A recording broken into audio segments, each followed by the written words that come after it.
Llegamos al capítulo 3 de la Carta de los Gálatas. Hoy el propósito de la ley. Versículo 21. ¿Luego la ley es contraria a las promesas de Dios? En ninguna manera, porque si la ley dada pudiera vivificar, la justicia fuera verdaderamente por ley.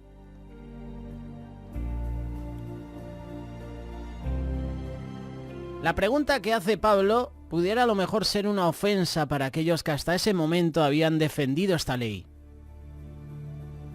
Si tú dices que el hombre no puede salvarse por la ley, ¿para qué sirve la ley? Si nadie puede ir al cielo por guardarla, ¿para qué fue escrita la ley? ¿Qué sentido tiene que Moisés la haya dado? Pablo nos responde a través de la ley misma. El asunto es que una vida sin ley no tiene conciencia de pecado. ¿Te imaginas? ¿Te imaginas vivir en un mundo sin ley? ¿Por qué le tememos a la ley? La respuesta que Pablo trae confronta a los que piensan que él es un traidor de su fe. Y a su vez, Pablo deja claro la gran revelación que ha traído la ley. Ella es el gran mensajero de la venganza de Dios que es enviado al mundo. Entonces, ¿para qué sirve la ley? ¿Cuál es la importancia de este mensaje para la iglesia del día de hoy? En primer lugar, la ley golpea adentro para buscar las cosas de arriba. Lo irónico de esto es que es cierto que hubo un tiempo cuando la ley no existía y por lo tanto no había culpabilidad por el pecado. Ella fue ordenada por Dios para revelarle al hombre su más grande miseria. Esto es lo que Pablo dice en el capítulo 7 de Romanos. Y yo sin la ley vivía en un tiempo, pero venido el mandamiento, el pecado revivió y yo morí. Romanos capítulo 7, versículo 9. La ley fue dada para golpearnos, incluso hasta matarnos, con la finalidad de llevarnos a considerar cuán lejos estamos de Dios. ¿Qué es lo que plantea todo esto? Lo que plantea es que llegamos a ser culpables con la relación a cada letra de la ley. Estos mandamientos nos llevan a la condenación si no se cumplen. Por eso la finalidad de la ley es advertirnos del peligro en el que estamos. La ley es el bisturí que abre el cuerpo y descubre que internamente hay un cáncer que ha hecho mella en nuestro interior.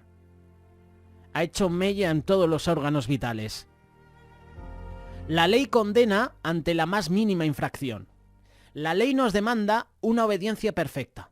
Esto significa que ante lo más mínimo que le fallemos, ya nos constituimos infractores de toda ella. Entonces, ¿qué puede hacer la ley por nosotros?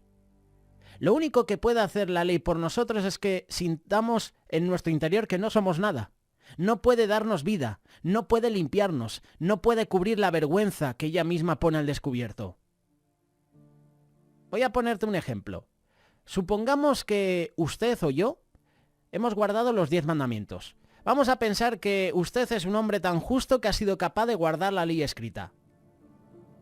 ¿Sabes a lo que me refiero, no? ¿No te suena algo como el joven rico? Algo parecido. Pero voy a llevarlo a la ley del Espíritu, a la que introdujo Cristo. Tomemos 2 mandamientos. 2 mandamientos que hoy en día en nuestra sociedad son quebrantados. El no matarás y el no cometerás adulterio. Suponga usted que todo esto lo he guardado desde mi juventud. Pero resulta que Jesús viene y dice: cualquiera que mirare a una mujer para codiciarla, ya adulteró en su corazón. También Jesús dijo que aunque nunca hayamos matado a alguien, el que está en ira, el que está mosqueado contra su hermano, este se convierte en asesino. Nadie puede justificarse. La ley cortó la esperanza a nuestras propias promesas, y la ley dada no puede vivificar, solo lo hace Cristo. La tendencia natural del hombre es que después que se siente culpable, después que la cirugía que hace la ley le pone al descubierto, hace promesas para enmendar su actual condición. Señor, si me perdonas, no volveré a hacerlo. ¿En cuántas veces hemos hecho esa oración? Muchas. Yo he perdido la cuenta, ¿eh? Sin embargo, cuando esto piensa, y en virtud que los que dicen se basa en sus méritos para lograrlo, la ley que no fue dada para vivificar, en él nada de lo que está muerto le dice: he descubierto tu llaga, no hay nada que puedas hacer por ti mismo.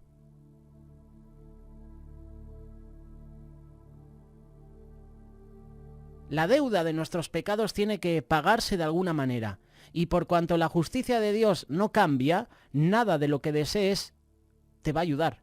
La ley te está diciendo a gritos que nada de lo que hagas puede expiar tu pasado, a menos que lo hagas por medio de la expiación de Cristo Jesús, que eso es a donde te queremos llevar en esta mañana. La ley te encierra en tus propios pecados. Ninguna experiencia es más triste que aquella de estar encerrado bajo la ley o por la ley. Un preso condenado a cadena perpetua y luego sentenciado a la pena capital sabe perfectamente qué terrible es el peso de la ley. Y eso es producto de sus malas acciones. Esto es lo que es exactamente y lo que ha pasado con la ley.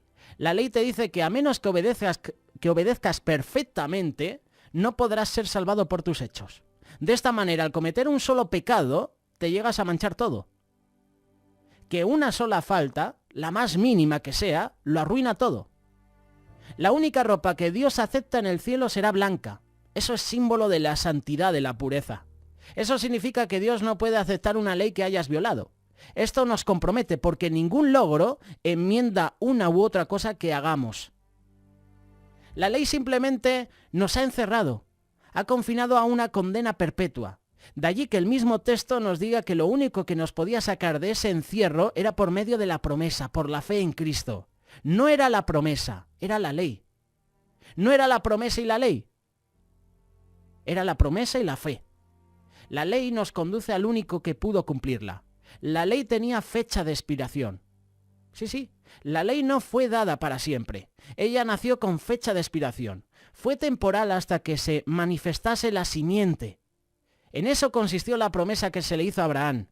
En ese sentido, la ley ha servido para revelarnos la profecía que apareció en Génesis capítulo 3, versículo 15. Fue ratificada por Abraham.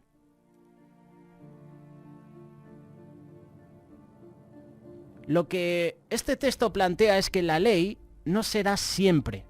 No sería para siempre. Tenía un tiempo de duración hasta que cumpliese con ese propósito. El asunto es que mientras que Dios hizo sus promesas directamente a Abraham, la ley fue ordenada por medio de un mediador.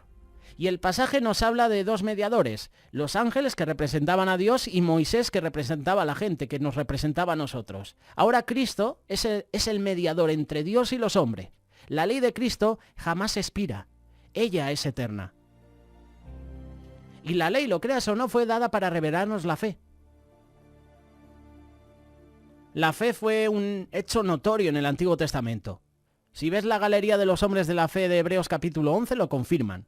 Uno de esos hombres a quien la Biblia lo destaca sobre los demás fue Abraham, el llamado padre de la fe. Sin embargo, había una fe reservada, algo así como una fe oculta, que debía ser manifestada posteriormente. Y Pablo destaca que la caducidad de la ley nos llevó a una fe salvadora en alguien real.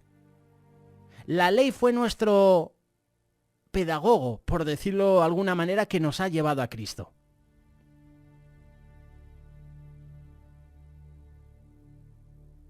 La ley fue uno de los beneficios de Cristo. Aquí notamos un cambio. Si lees este pasaje, notas un cambio. Puedes notar el cambio que ahora Pablo da en esa parte. Ya dejó de dirigirse a Israel como nación por cuanto a ellos fue dada la ley para formarles y para preservarles de la corrupción de las naciones paganas. Ahora se dirige a un plano colectivo. El término que utiliza es sois. Esto seguramente incluía pues a toda la gente, a los creyentes de Galacia y alrededores.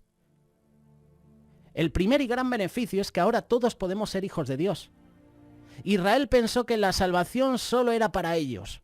Sin embargo, la fe que alguien deposita en Cristo lo hace un hijo de Dios. Es por eso por lo que se va a decir en este mismo capítulo que ya no hay judío ni griego, no hay esclavo ni libre, no hay varón ni mujer, porque todos vosotros sois uno en Cristo Jesús. Versículo 28, Gálatas capítulo 3. En conclusión, lo que alguien escribió respecto a la pregunta de este mensaje, la pregunta que nos hace Pablo, ¿para qué sirve la ley? La podemos responder. Nos ayuda a entender para qué sirve la ley. Cuando alguien nos habla de la ley, muchas veces la asociamos con lo que nos impide divertirnos, ¿verdad? Pero la Biblia nos enseña lo opuesto. Leyes que convierten el alma, que nos hacen sabios, que nos alegran el corazón, que alumbran los ojos, que nos amonestan, que nos galardonan. Esto es porque las leyes de Dios son guías, son luces en nuestro camino, no son cadenas en nuestras manos y en nuestros pies.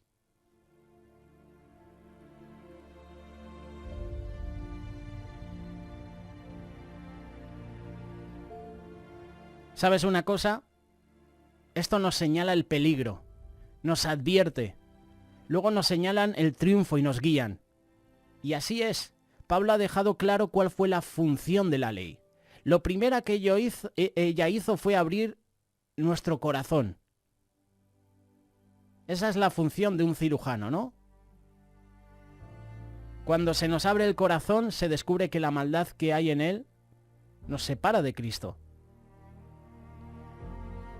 La ley pues tuvo como fin llevarnos a Cristo. Él es nuestro Salvador. Él es el Salvador, no es la ley. La ley no salva, Cristo salva. Hoy Gálatas capítulo 3, versículo 19. El propósito de la ley.